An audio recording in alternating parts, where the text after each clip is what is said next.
I'd like to introduce our speaker, Melanie Hagerty, who is the Vice President of Engineering and Innovation for Cubic Corporation. She's managed Cubic's overall engineering resources, maximizing productivity and driving continuous improvement.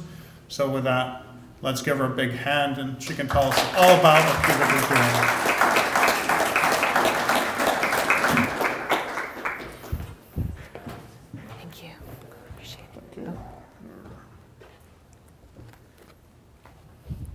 I've done way too many PowerPoints in my lifetime, I guess. Let's see if I can get out of this.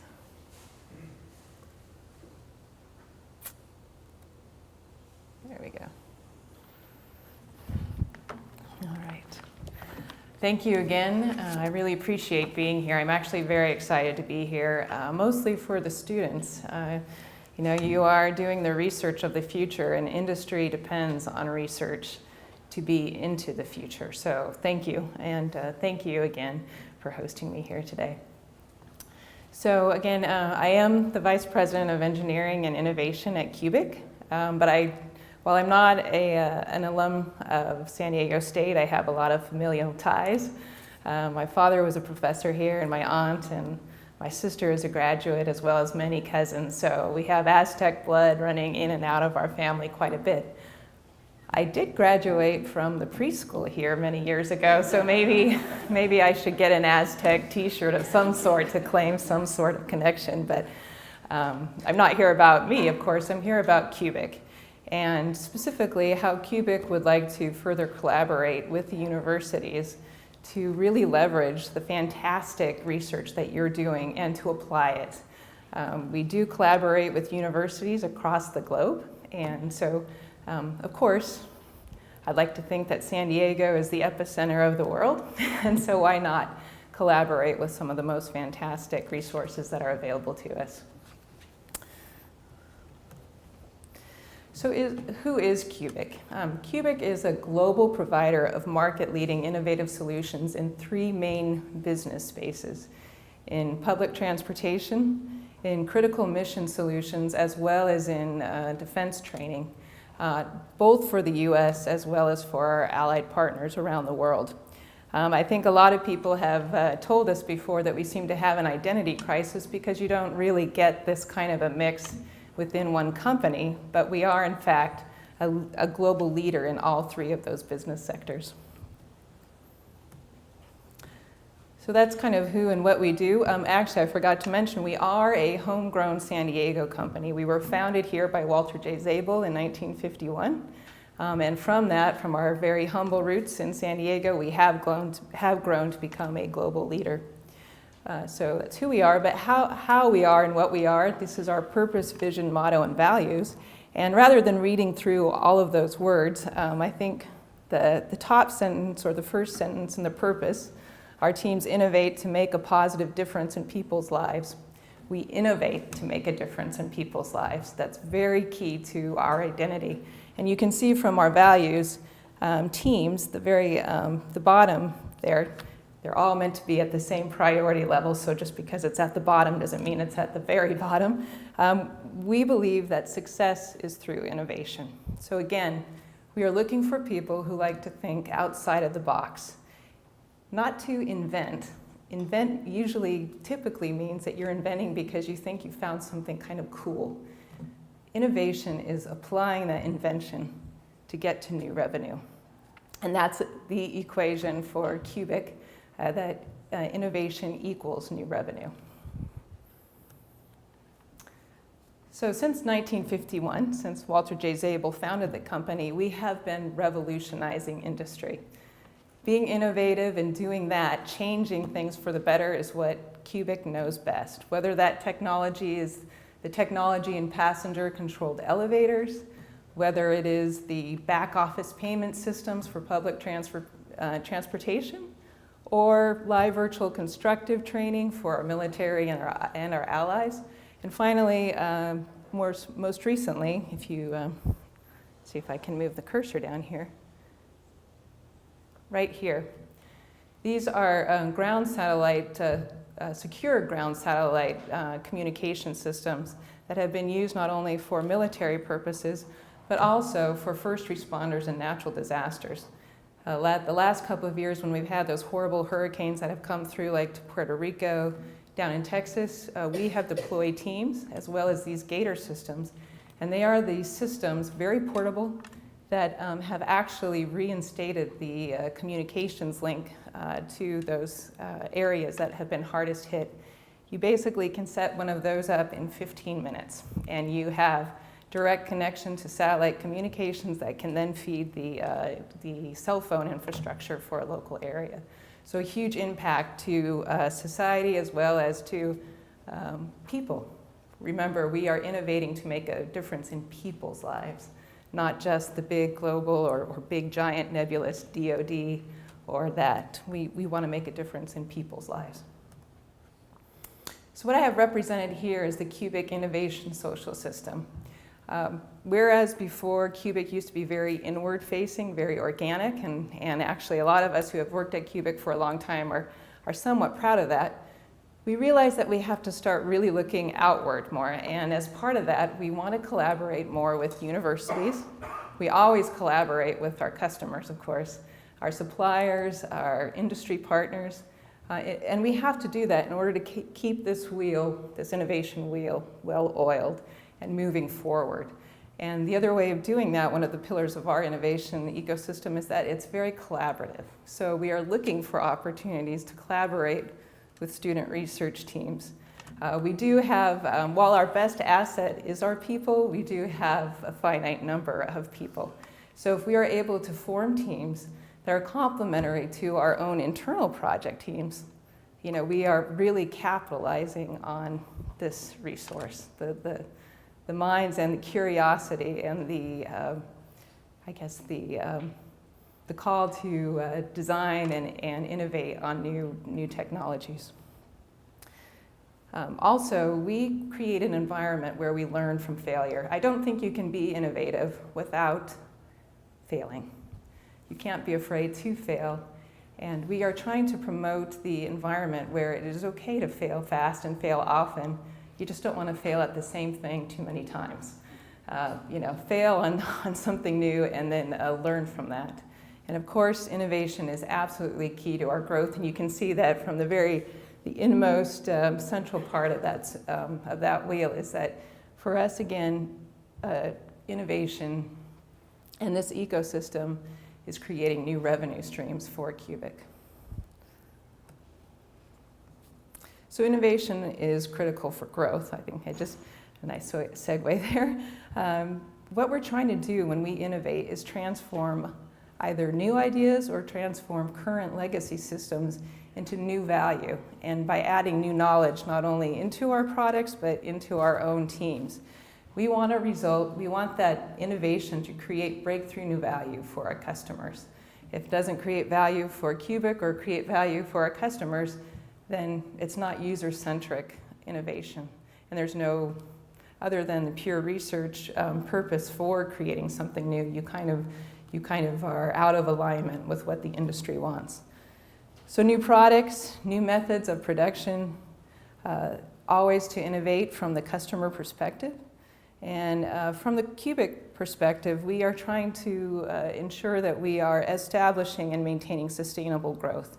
We want engaged employees, of course, and we want better productivity. So one of the things that will enable that is the fact that we are very much a company that's performance-based, and we're looking not only for the design side of innovation, but also for the production side, because we actually do produce many different systems and, you know, hundreds and in some cases thousands of units. So we have to be able to employ out-of-box thinkers too that also have that speciality with manufacturing engineers. So again, applied science to manufacturing. So our innovation ecosystem includes our customers, like I said before, government labs, such as DARPA. We do collaborate with many institutions. I didn't list them all here, but as we are a global company, we do have several universities in London and Australia that we also have partnerships with. Incubators, I just listed again the local incubators that we're working with, but EvoNexus and Connect. And I would encourage the students for you to actually look at what those organizations are doing too, because there's a lot of opportunity there for faculty and students to participate in those kind of opportunities. What I wanted to say about this is that we actually have collaborated with SDSU in the past. And I guess most recently we are collaborating with the SDSU MBA program. We have several MBA teams who are supporting some of our programs in terms of the business models. What business model makes the most sense for this product or the system, and how might we approach that differently? So what we like to do is leverage the power of the total workforce at Cubic. We used to have very formalized R&D programs. We still have those programs, but what that was doing was kind of limiting the access of our workforce to our R&D. So in 2014, we deployed an organic ideation platform called IdeaSpark. And this allows any employee in Cubic to submit an idea into this platform. I manage that platform with my team, and we evaluate every idea that comes in ourselves, along with the subject matter experts that we have in Cubic, as well as business development leads. And if we believe that that idea merits further development, further maturation, we will provide seedling funding to it. I will tell you one of the, not constraints necessarily, but I guess one of the considerations that we have is that, of course, all of our employees are fully allocated to programs. And so while we may have a pressing need for that innovation, we may not have the resource available right then and there. So again, if we could leverage certain project teams here from SDSU, that would be fantastic, because just because the resource is not available doesn't mean there's any less urgency to actually move forward with the project. Like I said at the very beginning, we have our 3 different business units: transportation, defense, training, as well as secure communications. But these are our common technology areas across all 3 of those business units. And more we are leveraging these common technology areas to provide technology-driven and market-leading solutions for our customers. So for cyber management, what that really means is that we are looking at ways to build in cyber resilience into our products. What are the techniques? What are the ways of testing and validating that we have done so early? Instrumentation. Instrumentation is where we will instrument both human and vehicle, like a F-16 or F-18, F-35s, et cetera, or an individual Marine or soldier with training systems, and we are then tracking their performance. Secure network communications. This is a picture again of our Gator system. So basically we are designing in technology that will allow us to receive or transmit communication so that it can't, interference can't, interference and to avoid interference, as well as to avoid interception by those sources that shouldn't have access to that data. Cloud computing, how do we effectively use cloud computing?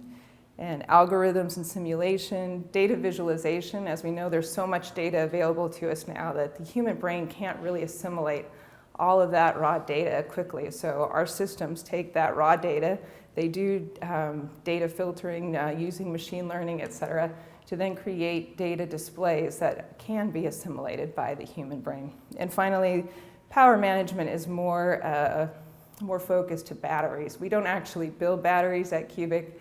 However, we utilize those in our systems, and we are constantly looking at ways to decrease the size, weight factors of those batteries, especially if they have to be worn by our soldiers, because after a while they're carrying too much gear, and you don't want to be carrying up to 100 pounds of stuff just to do training.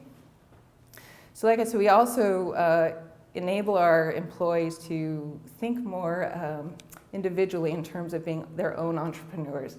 And the way that we do that is we hold multiple engagement events throughout the year. We have hackathons, We have a Product 72 event, which is more of an extended hackathon, which it also includes hardware, firmware, et cetera, as well as we do design thinking short courses to develop innovators, and we do elevator pitches, kind of like a Shark Tank for research and development, and our showcase every year.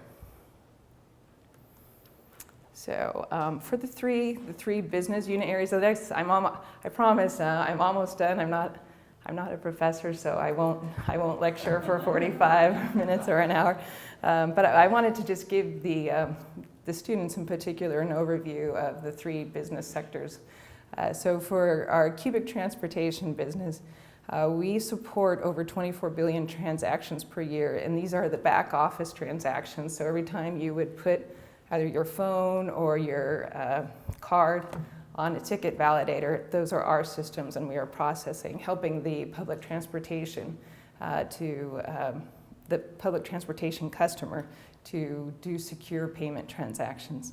We support over 7 billion passengers annually, and we have over 130,000 devices employed.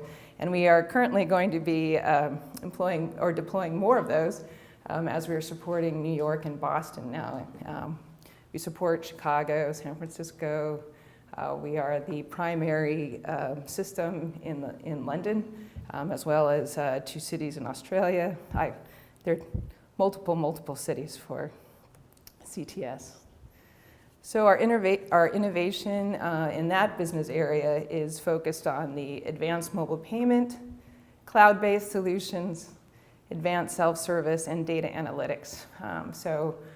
This is the perfect department for cubic transportation. We are looking, you can tell with over 7 billion passengers every year, there's a lot of data that is being collected, and for us to be able to harness that data would be spectacular. So for our cubic mission solutions business, again, that's more on the secure network, secure communications. We actually just acquired Shield Aviation, which is another local San Diego company, and we are moving into unmanned aviation systems. Not quite the size or market that General Atomics is in, but moving into that area for a different market.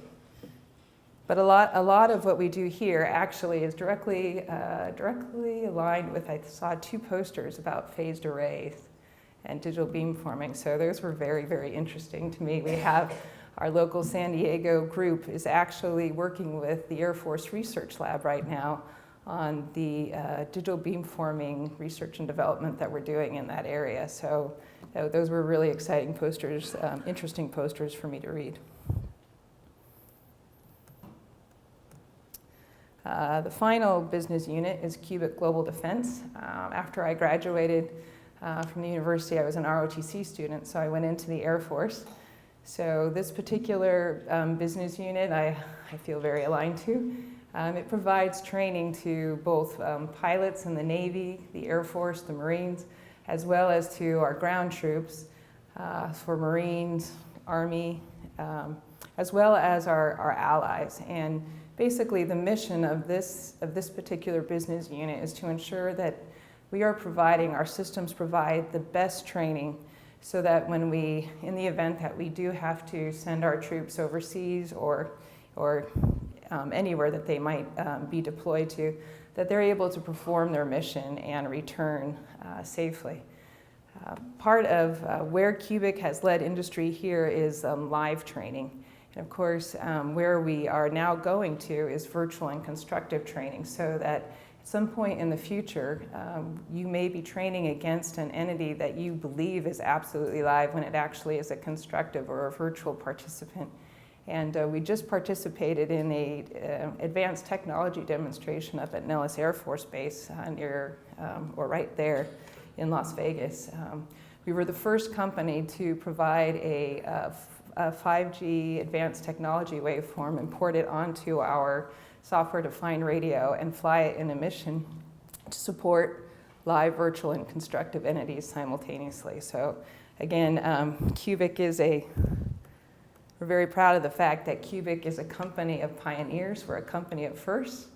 We definitely value candor, we value innovation, and we always look to be disruptors in industry, whether that's transportation, whether that's providing mission critical systems or providing defense training for our own units or globally. So again, I'm very happy to be here. If you have any questions, you're welcome to come and talk to me afterwards or as appropriate. Thank you.